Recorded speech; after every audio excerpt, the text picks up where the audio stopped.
Hello friends, this is Dolly Sharma from the Budding Twigs. Hakuru সকলো ভালে আছে আজি আমি লৈ আহিছো আপোনালোকৰ অনুৰোধত এটা নতুন লেসন ইন অন এটৰ ব্যৱহাৰৰ ওপৰত যদি কিবা কনফিউজন আছে যে আমি code in code on code at বহুৱাম চেক ইট আউট আজি আমি শিকিবলৈ ওলাইছো ইন অন আৰু এটৰ ব্যৱহাৰ ইন অন এট কোড বহে হেতু শিকাৰ আগতে আমি জানিব চেষ্টা কৰিম যে ইন অন এট মানেনো কি ইন অন at আমি ধৰি লৈছো যে ইন অন এটক আমি x হিচাপে ধৰি লৈছো যিদৰে ম্যাথছত আমি এটা x ধৰি লৈছো ইন অন এট মানে হল এটা x in on at code বহে তাক জনাৰ আগতে আমি আজি জানি লওঁ আহক যে ইন অন এট আমাক কিয় প্ৰয়োজন আমি কিহৰ কাৰণে ইন অন এট বহুৱাব লাগে গতিকে আমি যেতিয়া কথাখিনি পাতিম এতিয়া সদ্যহতে আমি ইন অন এটক x বুলি ধৰি লম এনে ইন অন এটৰ মিনিং হৈছে ত মানে কৰবাত ধৰক ঘৰত বাহিৰত কলমত কিতাপত এই ত এটা সোমাই আছে পাছফালে এইটো মানে হল ইন বা অন বা এট আমি এটা বুজিম যে এইটো আমাক কেতিয়া প্ৰয়োজন হয় কিহৰ কাৰণে আমাক ইন অন এট ব্যৱহাৰ কৰিবলগীয়া হয় কেইটামান এক্সাম্পল মই লৈছো প্ৰথমতে ধৰকচোন আমি এটা বাক্য লিখিম যে কিতাপখনত বহুতো ভাল গল্প আছে অনুবাদ কৰিবৰ সময়ত আমি দেখিছো যে কিতাপখনত ইয়াত ত এটা সোমাই আছে এটো হল x অৰ্থাৎ আমি ইয়াত নহয় ইন নহয় অন নহয় এট বহুৱাব লাগিব অৰ্থাৎ কিতাপখনত আৰু বহুৱাম আমি কত এই ইন অন এটটো অসমীয়া যিদৰে কিতাপখন বোলা শব্দটোৰ সৈতে তটো একদম লাগি আছে লগত তেনেকে ইংলিছতো আমি যেতিয়া কিতাপখন বুলি লিখিম অৰ্থাৎ কিতাপখন মানে ইংলিছত হল দা বুক দা বুকৰ লগত এই টটো কিন্তু লাগি থাকিব লাগিব যেনেকৈ অসমীয়াত লাগি আছে আমিতো এই টটো ইয়াত বহুৱা নিদু এনেকেতো আমি নকওঁ যে কিতাপখন বহুতুত এনেকেতো আমি নকওঁ টটো কিতাপখনত ইয়াত লাগি থাকিব তেনেকৈ যেতিয়া আমি অনুবাদ কৰিম কৰোতেও যেটো আমি ইংলিছত সেন্টেন্স লিখিম তাত যেতিয়া কিতাপখন দা বুক বুলি আমি লিখিম তাৰ লগত এই টটো লাগি থাকিব লাগিব অৰ্থাৎ ইন বা অন বা এটটো লাগি থাকিব লাগিব এটা কথাটো হৈছে ইংলিছত যেদৰে অসমীয়াত টটো কিতাপখন শব্দটোৰ পাছফালে আছে ইংলিছত কিন্তু এই টটো আগফালে থাকিব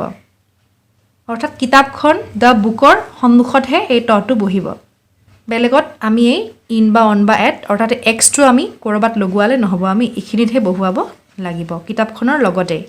আগত আৰু এটা এক্সাম্পল মই লৈছো কণী কেইটা মই ফ্ৰিজত থৈছো এই বাক্যটোত আমি দেখিছো যে কণী কেইটা মই ফ্ৰিজত থৈছো ইয়াতে টটো অকল এটা ঠাইতে আছে এটো হল ফ্ৰিজত গতিকে আমি বুজি পালো আমি ইয়াত নহয় ইন বা নহয় অন বা নহয় এটটো আমি কৰবাত বহুৱাব লাগিব কৰবাত মানে কত বহুৱাব লাগিব এই ফ্ৰিজ বোলা ওয়াৰ্ডটোৰ লগতহে আমি লগোৱাব লাগিব টটো এই ফ্ৰিজ বোলা শব্দটোৰ সৈতেহে আমি বহুৱাব লাগিব আৰু অলৰেডি মই কলোৱে আমি এই টটো আগফালে বহুৱাম ইংলিছত আমি এখিনি ঠাইত বহুৱাম মানে ইন বা অন বা এটটো যদি মই এক্স বুলি ধৰি লওঁ হে এক্সটো আমি কত বহুৱাম এই ফ্ৰিজৰ সন্মুখত ইংলিছত গতিকে আমি এটা শিকিম আজি যে আমি ইন কোড বহুৱাম অন কোড বহুৱাম আৰু এট কোড বহুৱাম কাৰণ ইন অন এট তিনিটা শব্দৰ অৰ্থই হৈছে ট যেহেতু ট হৈছে এটা ফ্ৰিজ বুলি কওঁতে আমি ইন বহুৱাম নে অন বহুৱাম নে এট বহুৱাম বা কিতাপখনত বুলি কওঁতে আমি ইন দিম নে অন দিম নে এট দিম হেতু আমি এতিয়া শিকিবলৈ গৈ আছো অনৰ ব্যৱহাৰ প্ৰথমতে আমি লৈছো যে কিবা এটা বস্তুৰ উপৰিভাগ বুজাবলৈ উপৰিভাগ বুলি ক'লে সাৰফেস বুজায় সাৰফেস মানে ওপৰৰখিনি উপৰিভাগ বুজাবলৈ আমি অন ব্যৱহাৰ কৰোঁ যদি আমি কওঁ যে পাকঘৰৰ টেবুলত মই কণীটো থৈছো বা কণীকেইটা বা কণীটো পাকঘৰৰ টেবুলৰ ওপৰত আছে ওপৰত বুলি যে ক'লো মই টেবুলত বুলি যে ক'লো এই টটো যে ক'লো মই এই টটো আছে কাৰণে আমি গম পালো যে আমি নহয় অন নহয় ইন বা নহয় এটটো বহুৱাব লাগিব আমি কত বহুৱাম এইটো কিচেন টেবুলত টটো লগতে আছে দেখিছেনে আপুনি The egg is on the kitchen table মানে কণীটো আছে কত কিচেন টেবুলত টটো একেবাৰে লগত লাগি আছে on the kitchen table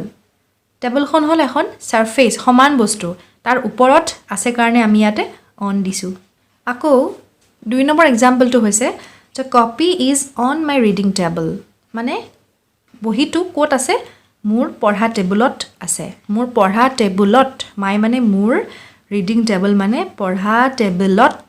ট এটা আছে কাৰণে আমি টটো একেবাৰে সন্মুখতে বহুৱাই দিছোঁ the copy is on my reading table আপুনি অনটো বেলেগ ঠাইত বহুৱালে নহ'ব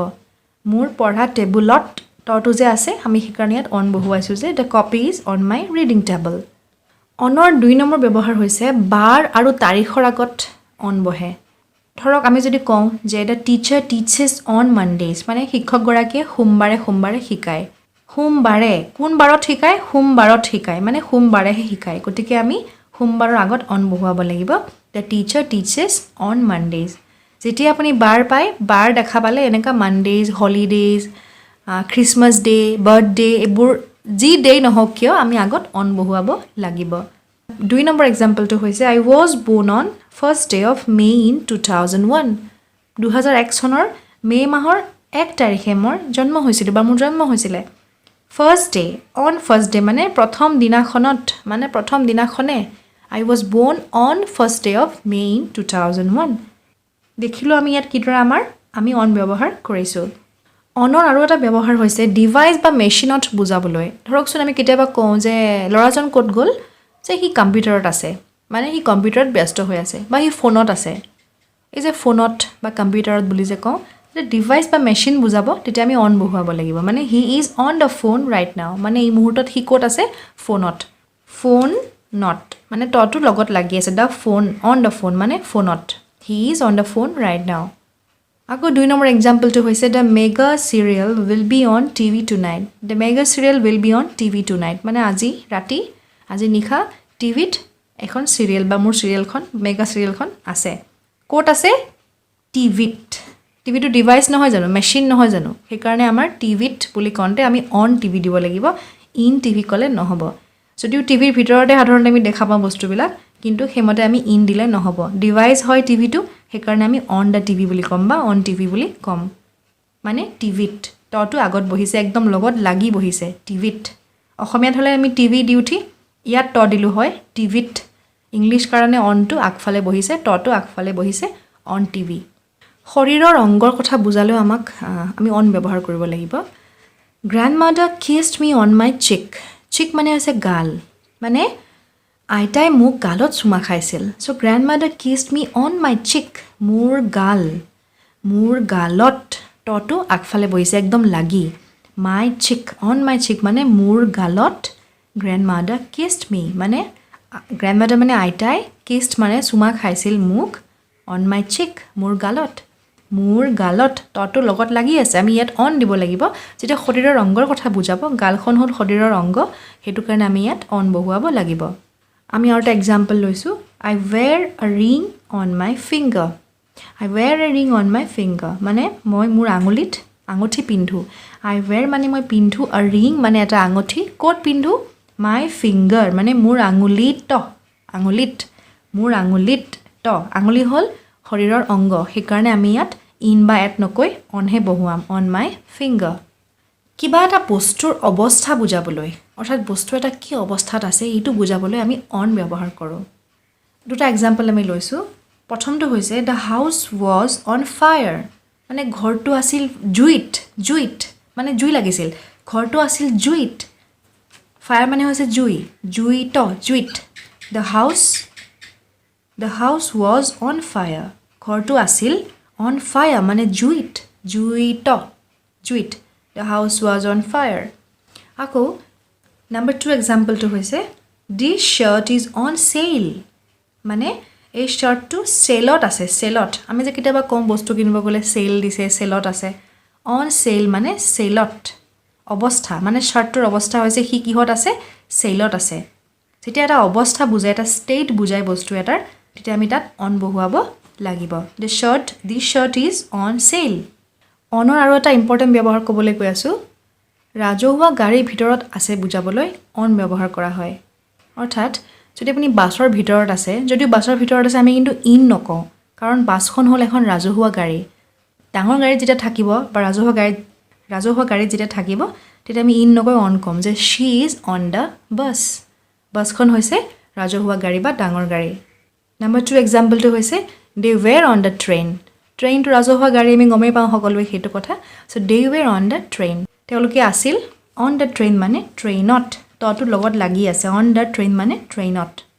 আৰু এটা ইম্পৰ্টেণ্ট ব্যৱহাৰ হৈছে অন টাইম। অন টাইম বুলি আমি কেতিয়া কওঁ? আমি যেতিয়া কওঁ সময়মতে, তুমি কিন্তু সময়মতে আহি পাবা দেই, তাতে আহি পাবা। চ' বি দেৰ অন টাইম। অন টাইম মানে একদম টাইমত আহি পাবা, একদম সময়মতে, তেতিয়া আমি অন টাইম বুলি কওঁ। গতিকে অনৰ ব্যৱহাৰকেইটা আমি শিকিলোঁ। এতিয়া আমি শিকিম ইন ক'ত বহে। ইনৰ প্ৰথমটো ব্যৱহাৰ হৈছে কিবা এটা বস্তুৰ ভিতৰত আছে বুজাবলৈ ইন ব্যৱহাৰ কৰা হয়। ইন মানে হৈছে ভিতৰত। কিবা এটা বস্তুৰ ভিতৰত আছে বুজাবলৈ আমি ইন ব্যৱহাৰ কৰোঁ। যেনেকৈ the book is in the box, মানে কিতাপখন ক'ত আছে? বাকচটোত আছে। বাকচটোত বুলি কওঁতে আমি কি বুজাওঁ? বাকচটোত মানে হৈছে বাকচৰ ভিতৰত, সেইকাৰণে আমি বাকচটোত বুলি কওঁতে আমি দ্য বক্স মানে হৈছে বাকচটো, ইন মানে হৈছে বাকচটোত কি আছে? The book is in the box. আমি ইয়াত ইন দিছোঁ।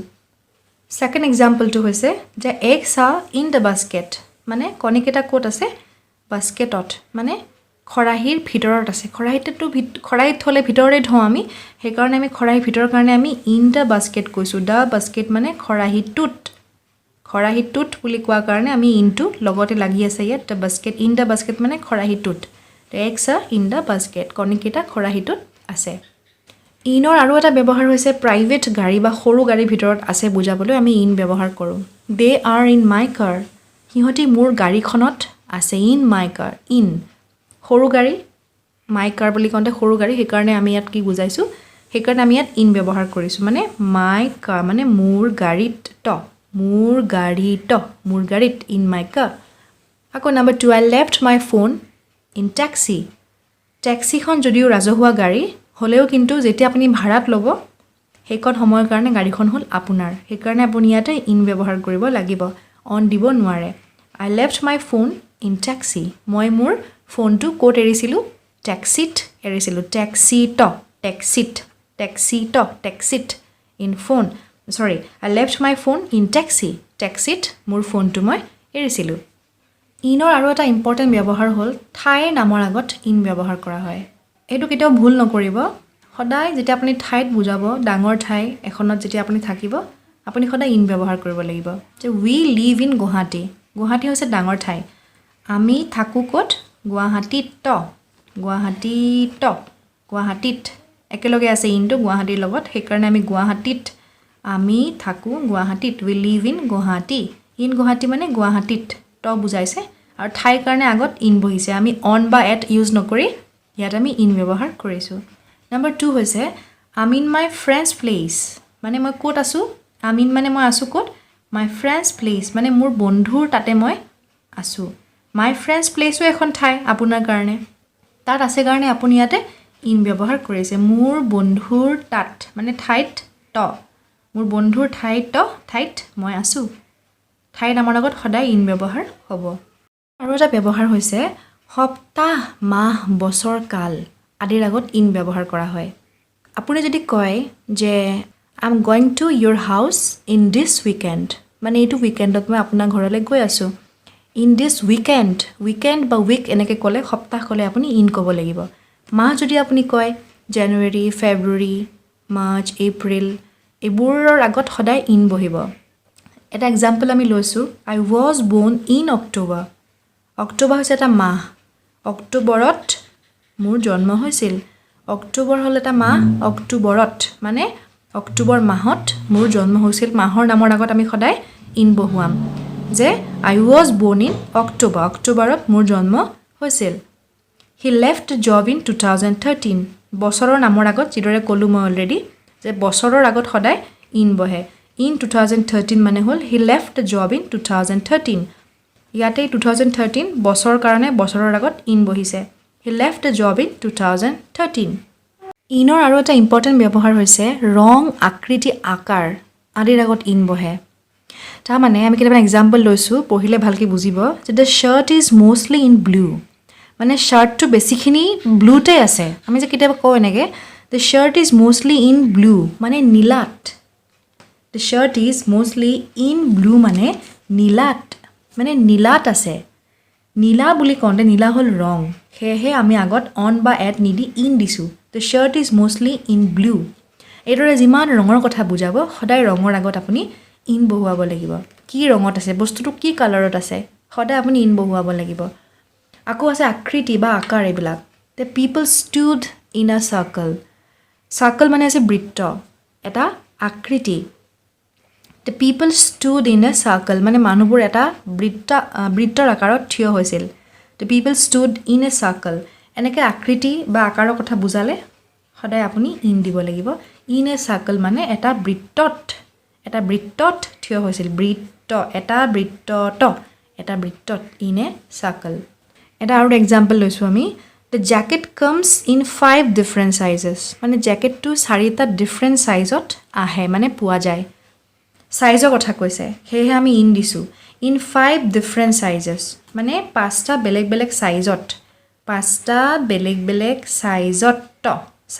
সেইকাৰণে আমি ইন দিছোঁ সাইজৰ কথা কোৱাৰ কাৰণে the jacket comes in 5 different sizes আমি ইয়াতে ইন দিছোঁ সাইজৰ কথা কোৱাৰ কাৰণে আৰু ইনটো ইয়াত ট বুজাইছে মানে 5টা বেলেগ বেলেগ সাইজত এই জ্যাকেটটো আহে এতিয়া আমি আকৌ এটা ব্যৱহাৰ শিকি আছোঁ ইনৰ দিনটোৰ ভিতৰত যিকোনো এটা সময় বুজালে মানে যদি আপুনি কয় ৰাতিপুৱা বা সন্ধিয়া এনেকৈ যদি আপুনি কয় আপুনি পাৰ্টিকুলাৰলি কেইটা বজাত আপুনি কোৱা নাই আপুনি খালি কৈছে যে ৰাতিপুৱা বা সন্ধিয়া বা দুপৰীয়া যেতিয়া আপুনি পাৰ্টিকুলাৰলি টাইমটো মেনশ্যন নকৰাকৈ এনেই কয় যে কিবা এটা সময়ত দিনটোৰ ভিতৰত তেনেকুৱা হ'লে আপুনি ইন দিব লাগিব যে আই ৱাক ইন দ্য মৰ্ণিং ৰাতিপুৱা আপুনি খোজকাঢ়ে বা মই খোজকাঢ়োঁ আই ৱাক ইন দ্য মৰ্ণিং মানে ৰাতিপুৱাত মই খোজকাঢ়োঁ ইয়াতে আমি কিমান সময়ত আমি নেজানো আমি ইন দিব লাগিব সেইটো কাৰণে same way she always reads newspaper in the evening তাই সদায় ইভিনিংহে নিউজ পেপাৰখন পঢ়ে she always reads newspaper in the evening মানে যেনেকৈ in the morning in the evening we don't know' about the particular time আমি টাইমটো গম নাপাওঁ সেইকাৰণে আমি ইভিনিং বা মৰ্ণিং বুলি ক'লে সদায় আগত ইন বহুৱাই দিব লাগিব এইবাৰ আমি এটৰ ব্যৱহাৰ শিকিম যিদৰে আমি অন আৰু ইনৰ ক্ষেত্ৰত পাইছিলোঁ যে যান বাহন প্ৰাইভেট ভেহিকল হ'লে আমি ইন ব্যৱহাৰ কৰিম আৰু পাব্লিক ভেহিকল হ'লে আমি অন ব্যৱহাৰ কৰিম এট কিন্তু কোনো ধৰণৰ ভেহিকলৰ ক্ষেত্ৰত ব্যৱহাৰ কৰা নহয় মানে যান বাহনৰ ক্ষেত্ৰত আমি এট ব্যৱহাৰ কৰিব নালাগে এতিয়া এট আমি মেইনলি ক'ত ইউজ কৰোঁ আমি সেইটো কথা শিকিম এইটো বহুত ইম্পৰ্টেণ্ট মনত ৰাখিব নিৰ্ধাৰিত সময় বুজাবলৈ এট ব্যৱহাৰ কৰা হয় কেইটা বজাত 4টাত 5টাত 6টাত 5:30টাত 7টাত যি টাইমিং আপুনি কয় টাইমৰ কথা ক'লে সেই টাইমৰ আগত সদায় এট বহিব যে I wake up at 6:30 in the morning মানে ৰাতিপুৱা মই 6:30 বজাত মই উঠোঁ so' I wake up at 6:30 আপুনি ইন বা অন ক'লে নহ'ব I wake up at 6:30 in the morning same way I will meet you at 4 PM মই আপোনাক 4টা বজাত সন্ধিয়া মই লগ পাম I will meet you at 4 PM the bus will stop here at 5:30 PM মানে 5:30 PM-ত মন কৰিব 5:30 PM-ত সেইকাৰণে ইয়াত এট বহিছে টাইমৰ আগত এট বহিছে এট মানে হ'ল ট মানে 5:30 বজাত ট the bus will stop here বাছখন আহি ইয়াত ৰখিব বা ৰখিব নহয় আচলতে ৰখিব বুলি ক'লে আচলতে ভুল শব্দ অসমীয়াত আমি ৰ'ব বুলি ক'ব লাগে আকৌ এইটো চাব I will meet you at 4 PM মানে 4টা বজাত 4 বজাত এট মানে হ'ল ট 4 বজাত মই তোমাক লগ পাম ইয়াতে সময়ৰ কথা কোৱাৰ কাৰণে আমি আগত এট বহুৱাইছোঁ সৰু ঠাই বুজাবলৈও এট ব্যৱহাৰ কৰা হয় সৰু ঠাই যেনেকৈ নেকি our coaching centre is at Jonali মানে আমাৰ কোচিং চেণ্টাৰটো হৈছে ক'ত জোনালীত টটো ইয়াত আগফালে বহিছে আৰু সৰু ঠাইৰ কাৰণে আমি ইন নিদি ইয়াত এট দিছোঁ আৰু coaching centre is at Jonali Shi was at the bus stop এই বাক্যটো মন কৰিব বাছ ষ্টপ হ'ল এটা সৰু ঠাই এটা সৰু কৰ্ণাৰ যেতিয়া আপুনি এটা পইণ্ট বুজাব যে এটা পইণ্টত আছে এটা জেগাত আছে অকণমানি জেগা এটাত আছে তেনেকৈ বাছ ষ্টপ এটা সৰু ঠাই তেতিয়া আমি অন বা ইন নকৈ আমি এট ক'ম she was at the bus stop তাই ক'ত আছিল বাছ ষ্টপত আছিল দ্য বাছ ষ্টপ মানে বাছ ষ্টপটোত ট এইটো হ'ল ট সেইকাৰণে লগতে দ্য বাছ ষ্টপ এই লগতেই টটো বহিছেগৈ the bus stop at the bus stop মানে বাছ ষ্টপত আপুনি এটটো বেলেগ ঠাইত লগালে নহ'ব এই লগতে লগাব লাগিব তেতিয়াহে ট বুজাব আৰু লগতে লাগিলেহে আপোনাৰ বাক্যটো শুদ্ধ হ'ব আৰু এটৰ অন্য এটা ব্যৱহাৰ কৈছোঁ যে যেতিয়া আপুনি ইমেইল এড্ৰেছৰ কথা ক'ব যে মোক মেইল কৰক এট সদায় মন কৰিব আমি সদায় ইয়াত এট ক'ব লাগিব যে প্লিজ ইমেইল এট dollyshama66699@gmail.com গতিকে এডটো এনেদৰে ব্যৱহাৰ কৰা হয় আচলতে এইবোৰ হ'ল প্ৰেপজিশ্যনৰ কিছুমান ক্ষেত্ৰত কোনো ৰুল নাখাতে কিছুমান প্ৰেপজিশ্যন এনেকুৱা নিয়মৰ ভিতৰত নপৰে গৈ পাছৰ ক্লাছত আমি এইবিলাক ল'ম আমি চেষ্টা কৰিম ল'বৰ কাৰণে কিন্তু সদ্যহতে আপোনালোকে মেইনলি মনত ৰাখিব এটা কথা যে কেইটা বাজিছে সেই সময়ৰ আগত যদি আপুনি এটৰ ঠাইত বেলেগ ব্যৱহাৰ কৰে এইটো মানে ভুল হ'ব মেইনলি মনত ৰাখিব সময়ৰ আগত আপুনি এড বহুৱাব লাগিব মাহৰ আগত আপুনি ইন বহুৱাব লাগিব বছৰৰ আগত আপুনি ইন বহুৱাব লাগিব বাৰৰ আগত অন তাৰিখৰ আগত অন এইকেইটা মনত ৰাখিলেই হৈ গ'ল মেইনলি এইকেইটাই বেছি মানে ব্যৱহাৰ কৰা হয় আমাৰ তাতেই বেছিকৈ ভুল লাগে এইখিনি ক্লিয়াৰ হোৱাৰ পাছত বাকীবোৰ আপোনালোকৰ অট'মেটিকলি আহি থাকিব চ' ক্লাছটো শেষ হোৱাৰ আগতে মই এটা সৰু কথা মই ক'বলৈ বিচাৰিছোঁ যদি আপুনি অতি সোনকালে ইংলিছ ক'ব বিচাৰিছে ইংলিছ ক'ব পৰা হ'ব বিচাৰিছে আমাৰ ইয়াত অনলাইন ক্লাছেছ হৈ আছে আপুনি অনলাইন ক্লাছৰ কাৰণে নামটো এনৰোল কৰিব পাৰে উইদিন 2 months 2 মাহৰ ভিতৰত আপোনাৰ ফ্লুৱেঞ্চি আহি যাব আপুনি 2 মাহত 40টা ক্লাছ আপুনি কৰিব পাৰিব যদি আপুনি ইণ্টাৰেষ্টেড আপুনি কণ্টেক্ট কৰক মোৰ নাম্বাৰটো হৈছে 7002044647 so' will see you in the next class very soon till then take care bye আশা কৰোঁ আপোনালোকে লেচনটো চাই ভাল পালে যদি ভাল পালে ভিডিঅ'টো লাইক কৰক আপোনাৰ ফ্ৰেণ্ডৰ সৈতে শ্বেয়াৰ কৰক আৰু কমেণ্ট ছেকশ্যনত কমেণ্ট কৰক স্ক্ৰীনত দিয়া হৈছে এটা নম্বৰ এই নম্বৰত কণ্টেক্ট কৰক যদি আপুনি অনলাইন ক্লাছ ল'ব বিচাৰিছে মোৰ ওচৰত ইয়াত অনলাইন ক্লাছ হৈ আছে বহুতো মানুহে অলৰেডি ইয়াত স্প'কেন ইংলিছৰ অনলাইন ক্লাছ কৰি আছে যদি আপুনিও বিচাৰিছে অতি সোনকালে ইংলিছ ক'বলৈ এই নম্বৰটোত কণ্টেক্ট কৰক 7002044647 আৰু অতি সোনকালে আপুনি ইংলিছ ক'ব পৰা হওক আমি আকৌ লগ পাম অহা সপ্তাহত with a new lesson till then thank you Tata